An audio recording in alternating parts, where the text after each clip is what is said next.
அனைவருக்கும் வணக்கம். Welcome to Lotus NEET biology Tamil YouTube channel. நம்முடைய யூடியூப் சேனலில் PGTRB education psychology GK and Tamil தகுதி தேர்வு இது எல்லாத்துக்கும் சேர்ந்த மாதிரியான ஆன்லைன் டெஸ்ட் பேட்ச் பார்த்துட்ருக்கோம். இந்த ஆன்லைன் டெஸ்ட் பேட்ச்சில் நீங்கள் யாராவது ஜாயின் பண்ணணும்னு ஐடியா இருந்தால் உங்களுக்கான ஃபீஸ் டீட்டெயில் தான் இது. நீங்கள் வந்து பண்ணாக்கா ஃபார் வீக்குக்கு 150 ருபீஸ் பே பண்ணணும். இதே ஃபுல் கோர்ஸ் அப்படின்னா 4500 ருபீஸ் பே பண்ணணும். நீங்கள் பே பண்ண வேண்டிய ஃபோன்பே நம்பர், ஜிபே நம்பர் கீழே ஸ்க்ரீனில் தெரியுது. பே பண்ணிவிட்டு ஜாயின் பண்ணிங்க. வேறு ஏதாவது டவுட் இருந்தாலும் அதே நம்பருக்கு கால் பண்ணியோ இல்லை டெக்ஸ்ட் பண்ணியோ கேட்டு கன்ஃபார்ம் பண்ணிவிட்டு ஜாயின் பண்ணிக்கோங்க. அது மட்டும் இல்லாமல் நம்மளுடைய யூடியூப் சேனலில் பிஜிடிஆர்பி தமிழ் தகுதி தேர்வுக்கு மட்டும் ஆன்லைன் டெஸ்ட் பேட்ச் ஸ்டார்ட் பண்ணியிருக்கோம். இந்த ஆன்லைன் டெஸ்ட் பேட்ச்சில் நீங்கள் ஜாயின் பண்ணணுன்னா உங்களுக்கான ஃபீஸ் வந்து பண்ணாக்கா 1500 ருபீஸ். நீங்கள் காண்டாக்ட் பண்ண வேண்டிய நம்பர் இல்லை பே பண்ண வேண்டிய நம்பர் ஸ்க்ரீனில் தெரியுது. பே பண்ணிவிட்டு உங்களுக்கு ஐடியா இருந்தால் ஜாயின் பண்ணிக்கோங்க. அது மட்டும் இல்லாமல் நம்முடைய யூடியூப் சேனலில் பிஜிடிஆர்பி எஜுகேஷன் சைக்காலஜி தமிழ் மீடியமுக்கு செப்பரேட்டாக ஆன்லைன் கிளாஸஸ் இருக்குது. இங்கிலீஷ் மீடியம் செப்பரேட்டாக வந்து பண்ணாக்கா ஆன்லைன் டெஸ்ட் பேட்ச் இருக்குது. யாருக்கு ஜாயின் பண்ணணும்னு ஐடியா இருக்கோ ஜாயின் பண்ணிக்கோங்க. நம்ம இன்றைக்கி பார்க்க போகிறது வந்து பண்ணாக்கா தமிழ் தகுதி தேர்வுக்கான கிளாஸ் தான். இந்த கிளாஸில் நம்ம லாஸ்ட்டு கிளாஸ் என்ன பார்த்தோமோ அதோடைய கண்டினியூவேஷன் 10th ஸ்டாண்டர்ட் தமிழ் புக்கில் தான் பார்த்துட்ருக்கோம். இன்றைக்கான கிளாஸ் வந்து பண்ணாக்கா மலைபடு கடாமுடைய ஆசிரியர் யார் அப்படின்னா பெருங்கௌசிகனார். மலைபடு கடாமுடைய ஆசிரியர் பெருங்கௌசிகனார். இதில் பண்டை தமிழர்கள் பண்பில் மட்டுமின்றி கலைகளிலும் சிறந்து விளங்கினர். பண்டை தமிழர்கள் பண்பில் மட்டுமல்லாமல் கலைகளிலும் சிறந்து விளங்கினர். அன்று கூத்தர், பாணர், விரலியர் போன்ற கலைஞர்கள் ஊராக சென்று தம் கலைத்திறன்களை நிகழ்த்தி காட்டி மக்களை மகிழ்வித்தனர். அப்போ வந்து பண்ணாக்கா கூத்தர், பாணர், விரலியர் அப்படின்னு இருந்தாங்க. இவங்க ஊராக சென்று அவங்களுடைய கலைத்திறன்களை நிகழ்த்தி மக்களை வந்து பண்ணாக்கா மகிழ்வித்து வந்தனர். அவர்களுக்கு மன்னர்களும் வள்ளல்களும் விருந்தோம்பியும் பரிசளித்து போற்றினர். அந்த கூத்தர், பாணர், விரலியர்களுக்கு வந்து பண்ணாக்கா மன்னர்களும் வள்ளல்களும் விருந்தோம்பிகளும் பரிசளித்து வாழ்த்தினார்கள். அவ்வகையாக விருந்தோம்பியாக தம்மை காட்சிப்படுத்துகிறது திணைச்சோற்று விருந்து. அந்த மாதிரி ஒரு பாட்டு தான் இங்கே கொடுத்துருக்காங்க. அன்று அவன் அசையி அல் சேர்ந்து அல்கி கன்று எரி உள் இனர் கடும்பொடு மலைந்து சேர்ந்த செயலும் செப்பம் போகி அலங்கு கலை நரலும் ஆரிப்படுகர் சிலம்பு அடைந்திருந்த பாக்கம் எய்தி நோனா செருவின் வலம்படு நோந்தால் மான விரல்வேல் வைரியம் எனினே நும் இல் போல நில்லாது புக்கு கிழவர் போல கேளாது கெளியி சேட் புலம்பு அகல இனிய கூறி பரு உக்குறையே பொலிந்த நெய்க்கண் வேயொடு குருவுக்கண் இரடி பொம்மல் பெருகுவீர் அப்படின்னு ஒரு பாடலுடைய அடியை தான் கொடுத்துருக்காங்க. இதில் வந்து பண்ணாக்கா சொல்லும் பொருளும் இதிலிருந்து நமக்கு கொஷின் வரலாம். இந்த சொல்லும் பொருளும்ல வந்து பண்ணாக்கா அசையி அப்படின்னா என்ன மீனிங் அப்படின்னா என்ன பொருள்னா இலைப்பாரி. அசையி அப்படின்னா இலைப்பாரி. கடும்பு சுற்றும். கடும்பு அப்படின்னா சுற்றும். ஆரி அருமை. ஆரி அருமை. வைரியம். வைரியம் அப்படின்னா கூத்தர். வைரியம் அப்படின்னா கூத்தர்.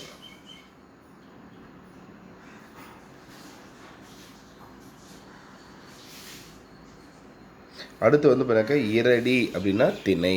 இரடி அப்படின்னா திணை. அல்கி தங்கி. அல்கி தங்கி. நரலும் ஒலிக்கும். நரலும் ஒலிக்கும். அடுத்து படுகர் பள்ளம். படுகர் பள்ளம். வேவை வெந்தது. வேவை வெந்தது. பொம்மல் சோறு. பொம்மல் சோறு. இது எல்லாமே வந்து பண்ணாக்கா அந்த சொல்லுக்கான பொருள் அப்படின்னும். அடுத்து பாடலின் பொருள். நன்னனை புகழ்ந்து பாடி பரிசில் பெற்ற கூத்தர் பரிசில் பெறப்போகும் கூத்தரை காணவர்களின் வளம் நிறைந்த புது வருவாயை உடைய சிறிய ஊர்களில் தங்கி உணவு பெறுவதற்கு வழிபடுதல். அப்போது நன்னனை புகழ்ந்து பாடி பரிசில் பெற்ற கூத்தர் யாரை புகழ்ந்து பாடி பரிசில் பெறாரு? நன்னன் அப்படின்னு ஒருத்தரை பாடி அவங்ககிட்ட இருந்து பரிசு பெறாரு. பகலில் இளைப்பாரி செல்லுங்கள், இரவில் சேர்ந்து தங்குங்கள், எரியும் நெருப்பைப் போல ஒளிரும் பூங்கொத்துகளை சுற்றத்தோடு அணிந்து கொள்ளுங்கள், சிவந்த பூக்கள் கொண்ட அசோக மரங்களை உடைய பொருத்தமான பாதையில் செல்லுங்கள், அசையும் மூங்கில்கள் ஓசை எழுப்பும் கடின பாதையில் சென்று மலை சரிவில் உள்ள சிற்றூரை அடையுங்கள், அங்குள்ளவர்களிடம் பகைவரை பெறாமல் போர் செய்யும் வலிய முயற்சியும் மானமும் வெற்றியும் உடைய நன்னனின் கூத்தர் என்று சொல்லுங்கள். அதுக்கு அவர் என்ன சொல்கிறாருன்னா, நன்னன் அப்படின்றவரை பாடி தான் இவர் பரிசில் பெறார். யார்? கூத்தர். அதுக்கு அந்த நன்னன் அப்படின்ற மன்னன் எந்த பக்கம் போகணும், எப்படி போகணும் அப்படின்றதுக்கு இந்த பாடலில் வந்து பிறக்க அந்த இதுவை சொல்கிறாங்க. அதன் பிறகு நீங்கள் உங்கள் வீட்டிற்குள் போவது போலவே அவர்களுடைய வீட்டுக்குள் உரிமையுடன் நுழையுங்கள், உறவினர் போலவே அவர்கள் உங்களுடன் பழகுவர், நீண்ட வழியை கடந்து வந்து உங்களின் துன்பம் தீர இனிய சொற்களை கூறுவர், அங்கே நெய்யில் வெந்த மாமிசத்தின் பொரியலையும் திணைச்சோற்றையும் உணவாக பெறுவீர்கள். அப்போ அந்த வழியாக போனீங்கன்னா ஒரு ஊர் வரும், அங்கே போயிட்டு நான் நன்னன் அனுப்பினேன் அப்படின்னு சொல்லுங்கள், அங்கே வந்து பார்த்தா உங்களுக்கு சகல மரியாதையும் கிடைக்கும் அப்படின்னு சொல்கிறார். ஸோ இதில் இலக்கண குறிப்பு. ஸோ இலக்கண குறிப்பு இது நம்ம ஆல்ரெடி நம்ம சொல்லியிருக்கோம். ஸோ அளபடை, சரிங்களா? செய்யுள் இசை அளபடை, சொல்லிசை அளபடை, சாரி ஒன் செகண்ட், செய்யுள் இசை அளபடை, இன்னிசை அளபடை, சொல்லிசை அளபடை, சரிங்களா? செய்யுள் இசை அளபடை, இன்னிசை அளபடை, அடுத்தது வந்து பின்னாக்கா சொல்லிசை அளபடை. இந்த மாதிரி வந்து பண்ணால் அளபடையில் 3 இருக்குதுன்னு சொன்னோம். ஸோ எல்லா கிளாஸும் கரெக்டாக பார்த்துட்டு வரவங்களுக்கு இது புரியும்.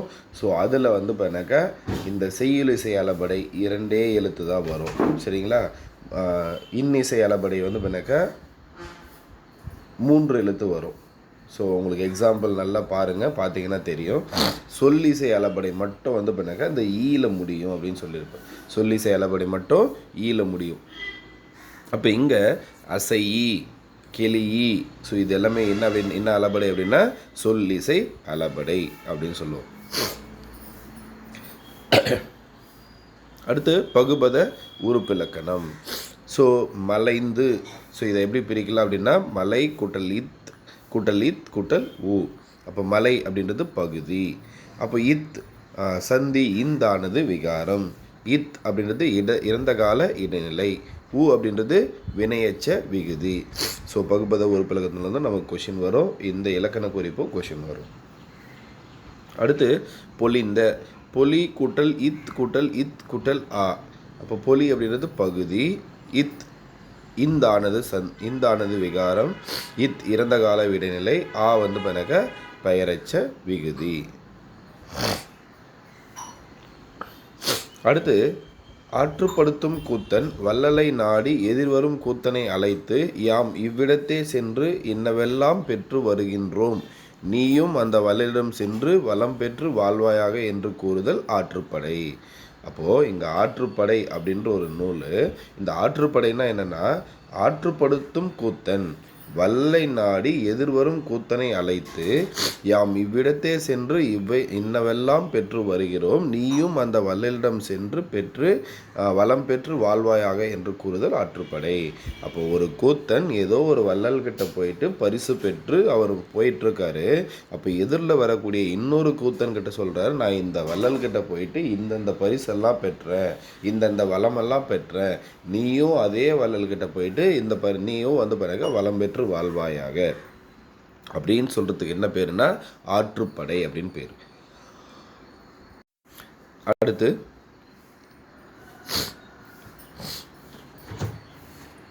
10 பாட்டு நூல்களுள் ஒன்று மலைபடுகடாம். 10 பாட்டு நூல்களில் ஒன்று மலைபடுகடாம்.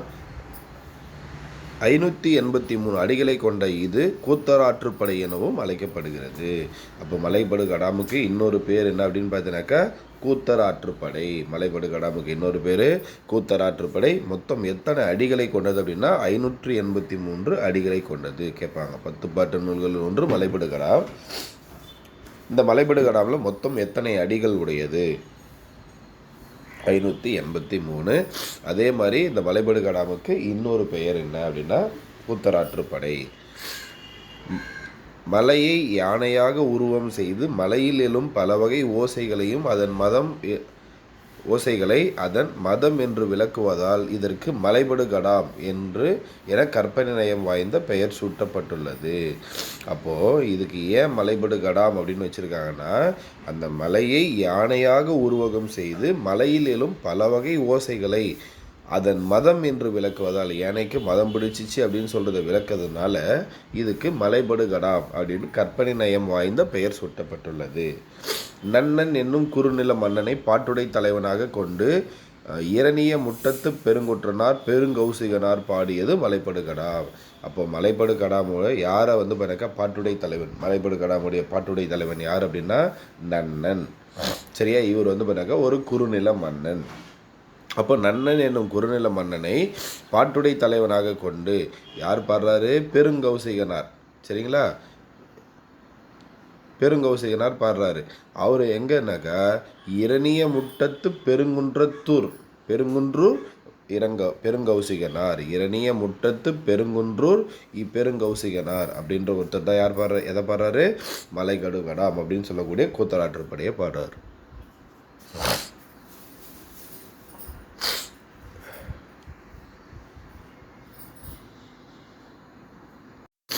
அடுத்து கோபல்லபுரத்து மக்கள் கி ராஜநாராயணன். கோபல்லபுரத்து மக்கள் கி ராஜநாராயணன். இது நுழையும் முன் அப்படின்னாக்கா, கிராமத்து வெள்ளந்தி மனிதர்கள் காட்டும் விருந்தோம்பல் மனசுக்குள் எப்பவும் பசுமையாக இருக்கும். கிராமத்து வெள்ளந்தி மனிதர்கள் காட்டும் விருந்தோம்பல் மனசுக்குள் எப்பவும் பசுமையாக இருக்கும். அப்போ ஒரு கிராமத்தில் இருக்கக்கூடிய மக்களை என்ன சொல்கிறாங்கன்னா வெள்ளந்தி மனிதர்கள் அப்படின்னு சொல்கிறாங்க. அவங்க உபசரிப்பு பண்ணாக்கா எப்போவும் மனசுக்குள்ளே பண்ணாக்கா பசுமையாகவே இருக்கும். அவர்களது இயல்பான வரவேற்பும் எளிமையான உணவும் மதிய வேக்காட்டில் நடந்து வந்த களைப்பையும் மறக்கடிக்க செய்யும். அவருடைய இயல்பான வரவேற்பும் எளிமையான உணவும் மதிய வேக்காட்டில் நடந்து வந்த அந்த களைப்பு கூட மறக்கடிக்க செய்யும். பசித்த வேளையில் வந்தவர்களுக்கு தம்மிடம் இருப்பதையே பகிர்ந்து கொடுக்கின்ற நேயம் கிராமத்து விருந்தோம்பல். பசித்த வேளையில் வந்தவர்களுக்கு தம்மிடம் இருப்பதையே பகிர்ந்து கொடுக்கிற அந்த இது யாருக்கிட்ட இருக்குனாக்கா கிராமத்து மக்கள்கிட்ட இருக்குது. அப்படி நடக்கும் ஒரு நிகழ்வு நம் கண்முன் காட்சியாக்குகிறது. அந்த மாதிரியான ஒரு நிகழ்வு தான் இந்த கோபல்லபுரத்து மக்கள் அப்படின்ற இதில் வரும்.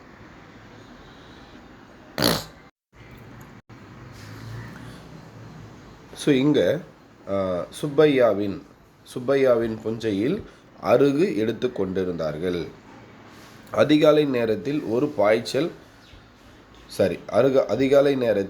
பாய்ச்சல் அருகு எடுத்து முடித்துவிட்டு காலை கஞ்சி குடிக்க உட்கார போகும் வேளை யாரோ ஒரு சன்னியாசியை கூட்டிக் கொண்டு அன்னமையா தூரத்தில் வருவது தெரிந்தது. வாயிலிருந்த பல்குச்சியை எடுத்து துப்பிவிட்டு சுப்பையா கேட்டான், யாரோ ஒரு சாமியாரை இழுத்துட்டு வரான். வரட்டும், ஒரு வயிற்றுக்கு கஞ்சி ஊற்றி நாமும் குடிப்போம் என்றார் கொத்தாளி. அந்த புஞ்சை ரோட்டோரத்தில் இருந்ததால் இப்படி தேசந்தாரிகள் இவர்களிடம் தண்ணீரோ கஞ்சியோ சாப்பிட்டு விட்டு போவது வழக்கம். அப்போ அந்த புஞ்சை நிலம் பண்ணாக்கா ரோட்டோரத்தில் இருந்ததுனால அங்கே பண்ணாக்கா இந்த தேசாந்திரிகள் அப்படின்லாம் பண்ணாக்கா இந்த மாதிரியான அந்த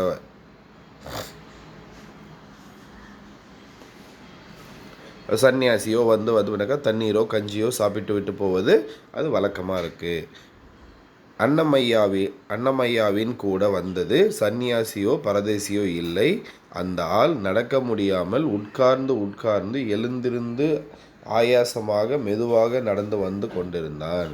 அப்போது அந்த அன்னமையா கூட வந்துட்டுருக்கிறவர் சன்னியாசியும் இல்லை பரதேசியும் இல்லை.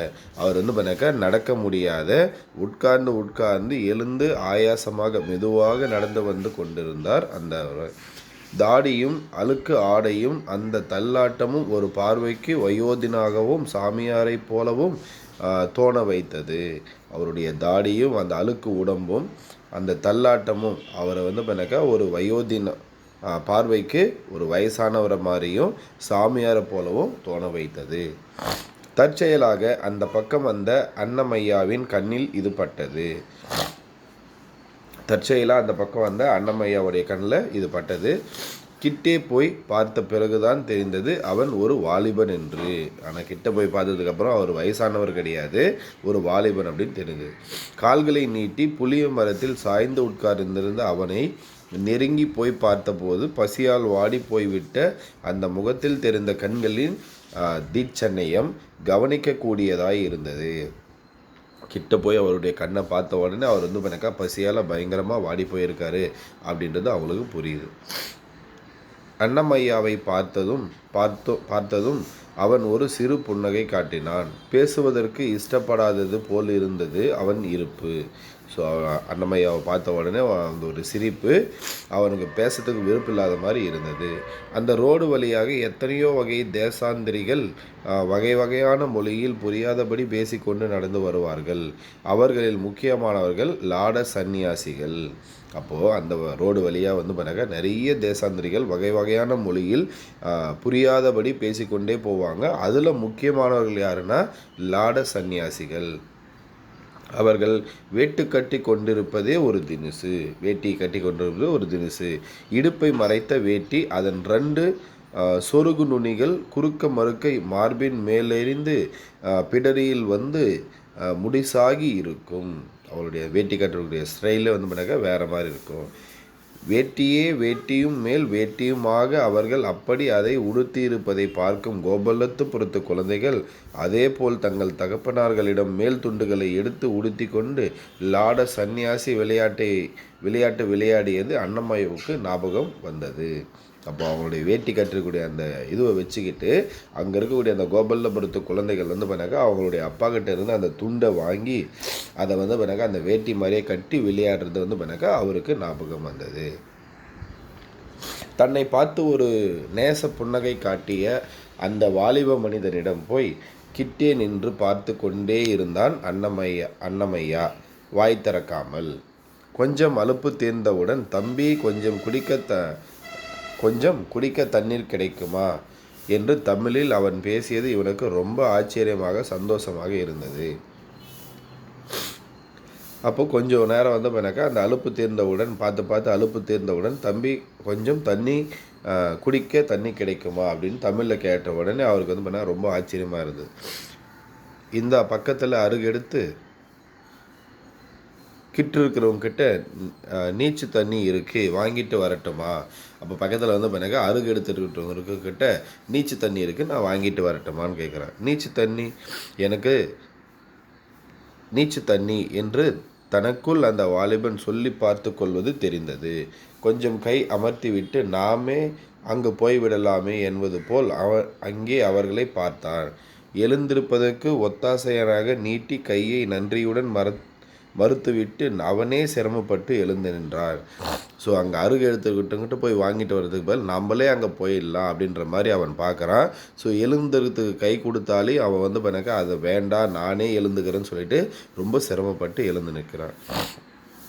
எங்கிருந்து வரீங்க கேள்விக்கு பதில் அலுப்புடன் கூடிய ஒரு இதழ் விரியாத சிரிப்பே பதிலாக வந்தது. எங்கேருந்து நீங்கள் வரீங்கன்னு கேட்டால் அதுக்கு வந்து பதில் சொல்லாமல் ஒரு சிரிப்பு மட்டும்தான் சிரிக்கிறார். சொல்லுகிறேன் என்றும் இப்போவே அது தேவைதானா என்றும் இப்போ அதெல்லாம் எனக்கு எதுக்கு கொஞ்சம் பொறு என்பது போலெல்லாம் இருந்தது அந்த சிரிப்பு. சொல்கிற இரு, இப்போ அது வேணுமா, கொஞ்சம் நேரம் கழித்து சொல்கிற அப்படின்ற மாதிரி இருந்தது அந்த சிரிப்பு. அன்னமையா தனது தோலை பிடித்து கொண்டு நடந்து வரும்படியாக கேட்டபோது அந்த ஆள் அதே சிரிப்போடு மறுத்துவிட்டு அவனோடு மெதுவாக நடந்து வந்தான். அன்னமையா வந்து என்னை தோல் பிடிச்சி நடந்து வா அப்படின்னு சொல்லும்போது அவன் வந்து அதெல்லாம் வேண்டாம் அப்படின்னு சொல்லிட்டு அவனே மெதுவாக நடந்து வரான். ஒரு வேப்ப மரத்தின் அடியில் ஏகப்பட்ட மண் கலையங்கள் இருந்தன. அந்த கருப்பு கலையங்கள் அந்த கரிசல் மண் தரையில் பாதி புதைக்கப்பட்டிருந்தன. தேங்காய் பருமனுள்ள கற்களால் அந்த கலையங்களின் வாய் மூடப்பட்டிருந்தது. காகங்கள் வந்து கஞ்சி கலையங்களை உருட்டி விடாமல் அழகை நுழைத்து அசிங்கப்படுத்தி விடாமலும் இருக்க இந்த ஏற்பாடு என்று அந்த மனிதன் பிறகு கேட்டு தெரிந்து கொண்டான். அந்த கஞ்சி கலையங்கள் எல்லாத்தையுமே வந்து அந்த வேப்ப மரத்துக்கு அடியில் வச்சுருக்காங்க. அது காகம் எதுவும் வந்து வீணடிச்சிடாமல் இருக்கிறதுக்கு அதை வந்து சகல பாதுகாப்போடு அதை வச்சுருக்காங்க. அதை அந்த மனிதன் வந்து அந்த ரோட்டோரமாக வந்த மனிதன் கேட்டு தெரிஞ்சுக்கிறான். அன்னமையா ஒரு கலயத்தின் மேல் வைக்கப்பட்ட கல்லை அகற்றினான். ஒரு சிரட்டையில் காணத் துவையலும் ஊறுகாயும் இருந்தது. சிரட்டையே அந்த கலயத்தின் வாய்மூடியாகவும் அமைந்திருந்தது. அப்போது ஒரு கலயத்தில் மேலே கூடிய அந்த கல்லை எடுத்துட்டாங்க, ஏன்னா காக்கா இது பண்ணக்கூடாதுன்றதுக்காக காகம். அப்போ அதுக்கு அதில் வந்து பண்ணாக்க ஒரு சிரட்டை, ஒரு மூடி ஒன்று இருந்தது. அந்த மூடியில் ஊறுகாயும் இருந்தது. காணத் துவையலும் ஊறுகாயும் இருந்தது. அந்த சிரட்டை தான் அந்த கஞ்சி இருக்கக்கூடிய அந்த குடுவைக்கு மூடியாகவும் இருந்தது. இன்னொரு கலயத்தின் மேலிருந்த கல்லை எடுத்து பார்த்தபோது அதே போல் இருந்த சிரட்டையில் மோர் மிளகாய் மட்டுமே இருந்தது. அப்போ இன்னொரு கலயத்தை ஓப்பன் பண்ணி பார்த்தா அதில் இருந்த சிரட்டையில் மோர் மிளகாய் மட்டும்தான் இருந்தது. அதை இந்த சிரட்டையில் தட்டினான். சிரட்டையை துடைத்து சுத்தப்படுத்தினான். அந்த கலயத்தை பதனமாக தனது வலது பாதத்தின் மேல் வைத்து சிரட்டையில் நீந்து பாகத்தை வடித்து அவனிடம் நீட்டினான். கையில் வாங்கியதும் சப்பி குடிப்பதா அண்ணாந்து குடிப்பதா என்கிற தயக்கம் வந்தபோது சும்மா கடிச்சு குடிங்க என்றான். உறிஞ்சும்போது கண்கள் சொருகின. மிடறு தொண்டை வழியாக இறங்குவதன் சுகத்தை முகம் சொல்லியது. உட்கார்ந்து குடிங்க என்று உபசரித்தான். அவன்கிட்ட கொடுத்த உடனே அவன் வந்து பிறக்கா குடிக்க ஆரம்பிக்கிறான். குடிக்கும்போது அவன்கிட்ட ஏற்படக்கூடிய அந்த முகத்தில் ஏற்படக்கூடிய அந்த மாற்றத்தை பார்த்து உட்கார்ந்து பொறுமையாக குடிங்க அப்படின்னு சொல்கிறார். உட்கார்ந்த பிறகு 2வது சிரட்டைக்கு கலயத்தை பாதத்தின் பேரிலேயே வைத்து சுற்றி ஆட்டியதும் தெளிவு மறைந்து சோற்றின் மகுளி மேலே வந்தது. அதை வார்த்து கொடுத்தான். அதை உறிஞ்சி குடிக்கும்போது ஹா என்கிற அனுபவிப்பின் குரல் அவனிடம் வந்தது. அப்போ 2வது கலயத்திலிருந்து அந்த சோற்றில் இருக்கக்கூடிய அந்த தண்ணி எல்லாத்தையும் நல்லா கலக்கி மேலே தண்ணி மட்டும் வர மாதிரி கொடுத்தான். தண்ணி குடித்த உடனே அவனுக்கு ஒரு சந்தோஷம். கலயத்திலிருந்து சிரட்டை வழியாக மடக்காய் அவனுள் ஜீவ ஊற்று பொங்கி நிறைந்து வந்தது. சிரட்டையை கையளித்து விட்டு அப்படியே அந்த வேப்ப மரத்து நிழலிலேயே சொர்க்கமாய் படுத்து அவனை தென்றல் காற்றே தூக்கமாக வந்து அயரச் செய்தது. அவனுக்கு எப்படி ஒரு நிறைவு ஏற்பட்டதோ அதைவிட மேலான ஒரு நிறைவு அன்னமயாவுக்கு ஏற்பட்டது. மார்பில் பால் குடித்து கொண்டிருக்கும் போதே வயிறு நிறைந்தது. அப்படியே தூங்கிவிடும் குழந்தையை பார்ப்பது போல அவனை ஒரு பிரியத்தோடு பார்த்து கொண்டிருந்தான் அன்னமையா. ஸோ இங்கே கரிசல் இலக்கியம் அப்படின்னு ஒன்று தெரிந்து கொள்வோம் இருக்குது. கோவில்பட்டியை சுற்றிய வட்டார பகுதிகளில் தோன்றிய இலக்கிய வடிவம் கரிசல் இலக்கியம். அப்போது கோவில்பட்டியை சுற்றிய வட்டார பகுதிகளில் தோன்றிய இலக்கிய வடிவம் தான் எதுனா கரிசல் இலக்கியம் அப்படின்னு பேர். காய்ந்தும் கெடுகிற பெய்தும் கெடுகிற மலையை சார்ந்து வாழ்கிற மானாவாரி மனிதர்களின் வாழ்க்கையை சொல்லும் இலக்கியங்கள் இவை. ஸோ காய்ந்தும் கெடுகிற பெய்தும் கெடுக்கிற மலையை சார்ந்து வாழ்கிற மானாவாரி மனிதர்களின் வாழ்க்கையை சொல்லும் இலக்கியங்கள் தான் எதுனா இந்த கரிசல் இலக்கியம். கரிசல் மண்ணின் படைப்பாளி கு. அழகிரிசாமி கி. ராஜநாராயணனுக்கு முன் எழுத தொடங்கியவர். கரிசல் மண்ணின் படைப்பாளி கு. அழகிரிசாமி கி. ராஜநாராயணனுக்கு முன் எழுத தொடங்கியவர். அப்போ கி. ராஜநாராயணனுக்கு முன்னாடி யார் எழுதுறாங்கன்னா கு. அழகிரிசாமி எழுதுறார். கரிசல் களத்தையும் அங்குள்ள மக்களையும் மையப்படுத்தி கரிசல் இலக்கியத்தை நிலைநிறுத்தியவர் கி. ராஜநாராயணன். இது கேட்பாங்க. கரிசல் களத்தையும் அங்குள்ள மக்களையும் மையப்படுத்தி கரிசல் இலக்கியத்தை நிலைநிறுத்தியவர் யாருன்னா கி. ராஜநாராயணன். அந்த கரிசல் இலக்கிய பரம்பரை இன்றளவும் தொடர்கிறது. பா. ஜெயப்பிரகாசம், பூமணி, வீரவேலுச்சாமி, சோ. தர்மன், வேல ராமமூர்த்தி இன்னும் பலரின் மூலமாக. ஸோ இது இன்னும் தொடர்ந்துக்கிட்டே இருக்கு. அடுத்து அந்த வரத்துக்காரனின் சிறு தூக்கம் முடியும் வரை அன்னமையா காத்திருந்தான். அந்த பக்கத்தில் தொகுதியாக அருகு எடுத்து கொண்டிருந்தார்கள். கரிசல் காட்டு சம்சாரிகளுக்கு அருகு ஒரு அரக்கன். ஸோ கரிசல் காட்டு சம்சாரிகளுக்கு அருகு ஒரு அரக்கன். வெட்ட தலை முளைப்பது போல அவர்களோடு அது விளையாட்டு காட்டி கொண்டிருந்தது. கள்ளிக்கு ஒரு வெள்ளைப்பூச்சியை கண்டுபிடித்த வெள்ளைக்காரன் அருகு அழிக்க ஒரு மருந்து கண்டுபிடிக்கலையே என்கிற கோபம் சம்சாரிகளுக்கு. அப்போது கள்ளிக்கு ஒரு வெள்ளைப்பூச்சி கள்ளிக்கு ஒரு வெள்ளைப்பூச்சியை கண்டுபிடித்த வெள்ளைக்காரன் அருகை அழுக்க ஒரு மருந்து கண்டுபிடிக்கலையே என்கிற கோபம் அந்த சம்சாரிகளுக்கு. அருகு இருக்கிறதுலையே நம்ம வாழ்நாள் முழுவதும் முக்காவாசி போயிரும் போல சடைப்புளித்து போவார் அன்னமையாவின் பாட்டனர். அன்னமையாவின் புஞ்சைக்கு பக்கத்தில்தான் சுப்பையாவின் புஞ்சையும். அங்கே போனால் சுப்பையாவும் இருப்பான். இவர் எழுந்திருச்சதும் அங்கே கூட்டி கொண்டு போவோம் என்று நினைத்த போது அந்த ஆளிடம் ஒரு அழுக்கம் தெரிந்தது. சரி, முழிப்பு வந்தாச்சு என்று நினைத்து பார்த்தபோது அந்த ஆளிடமிருந்து நன்றி கலந்த புன்னகை வெளிப்பட்டது. எழுந்திருக்க மனசில்லாமல் படுத்துக்கொண்டே பேசினான் அந்த ஆள். உங்கள் ஊர் பெயர் என்ன என்று கேட்டான். தெரிந்து கொண்ட போது அந்த பெயர் அவனுக்கு வினோதமாக தெரிந்திருக்க வேண்டும் போலப்பட்டது. எங்கிருந்து வரீங்க? எங்கே போகணும்? ரொம்ப தொலைவிலிருந்து வர்றேன். எங்கதே பெருசு என்றான். தம்பி, உன் பெயர் என்ன? அன்னமையா. வந்தவன் அந்த பெயரை மனசுக்குள் திரும்பி திரும்பி சொல்லி பார்த்து கொண்டான். எவ்வளவு பொருந்தும் என்று நினைத்து கொண்டான் போலிருந்தது. எனக்கு இன்று நீ இடும் அன்னம்தான். பதிலுக்கு பெயர் என்ன என்று கேட்க வேண்டும் போல் தோன்றியதால் அன்னமையா கேட்டான். கொஞ்சம் தயங்கிய பின் என்னோடு சொந்த பெயர் பரமேஸ்வரன். என்னோட சொந்த பெயர் பரமேஸ்வரன் அப்படின்னு சொல்கிறார். அதை இப்போதைக்கு மறந்தது. இப்போ பேர் மணினே கூப்பிடு. நான் எங்கிருந்து வருகிறேன் என்றால் சாவகாசமாக சொல்கிறேன் என்று சொல்லிவிட்டு இப்போ நாம் எங்கே போகணும் சொல்லு என்று கேட்டான்.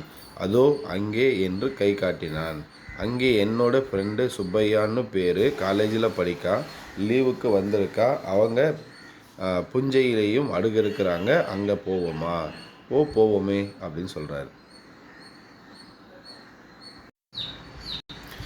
அடுத்து அன்னமையாவையும் புது ஆளையும் அவர்கள் மந்தகாசத்துடன் வரவேற்றார்கள். புது ஆளை அவர்கள் தங்களோடு உண்ணும்படி உபசரித்தார்கள். மணி அவர்களோடு வட்டத்தில் சேர்ந்து உட்கார்ந்தார். கையை கழுவி கொள்ள வேண்டும் என்று அவருக்கு தோன்றியது. ஆனால் அவர்களில் யாருமே சாப்பிடுவதற்கு முன் கையாய் கழுவி கொள்வதாக தெரியவில்லை. அவர்களுக்கானது நமக்கு என்று அவர் கையை நீட்டினார். ஒரு கால் உருண்டை கம்மஞ்சோற்றை அவருக்கு இடது கையில் வைத்தார்கள். இடது கையிலோ என்று தயங்கினார். ஆம், இடது கையில்தான் என்று தெரிந்தது. அன்னமையாவும் சுப்பையாவும் அப்படித்தான் பெற்றுக்கொண்டார்கள். அவர்களை பார்த்ததும் அவருக்கு இடது கை சோற்றில் ஒரு சிறு பள்ளம் செய்து கொண்டார். அந்த பள்ளத்தில் துவையலை வைத்தார்கள். சிறிது சோற்றை எடுத்து துவையலில் பட்டதோ படலையோ என்று தொட்டு கழுக் என்று முழங்கினார்கள். யாரோடு யாரும் எதுவும் பேசி கொள்ளவில்லை. முழுங்குவதிலேயே கண்ணும் கருத்துமாக இருந்தார்கள்.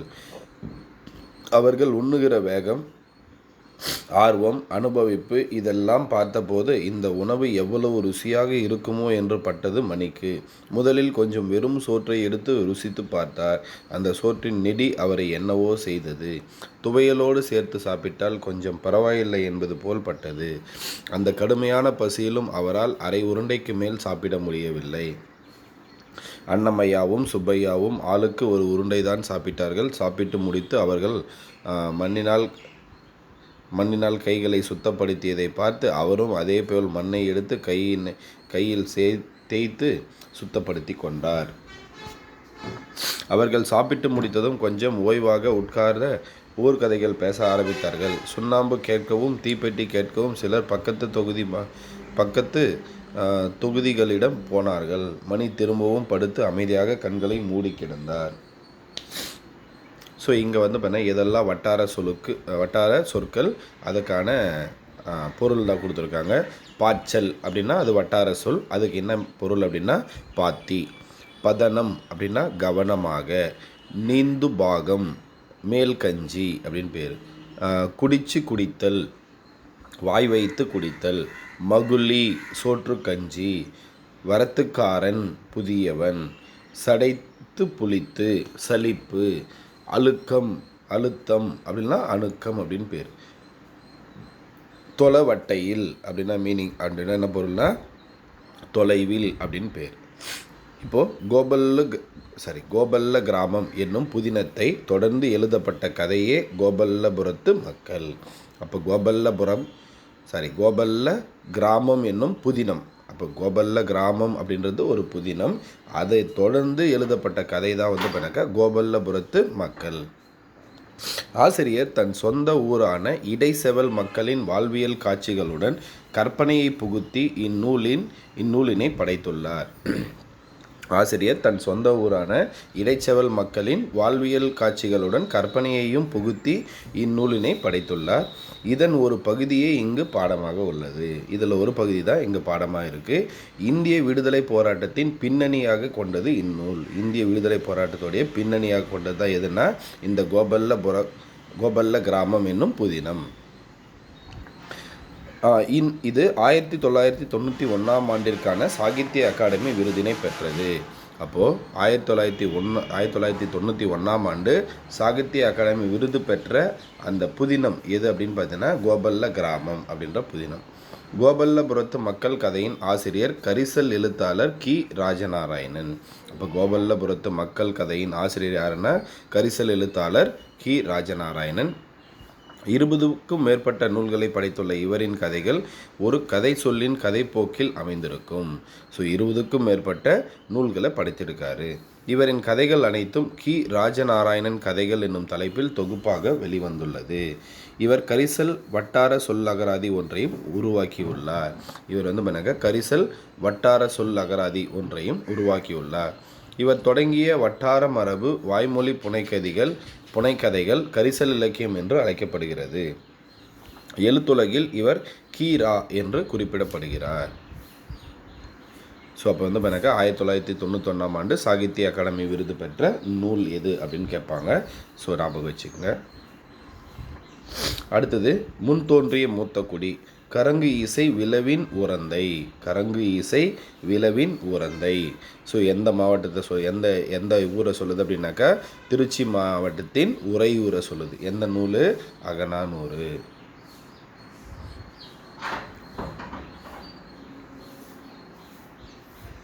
ஸோ அடுத்து இந்த தொகா நிலை தொடர்கள். ஸோ இது வந்து தனி வீடியோவாக பார்ப்போம். ஸோ நன்றி, வணக்கம்.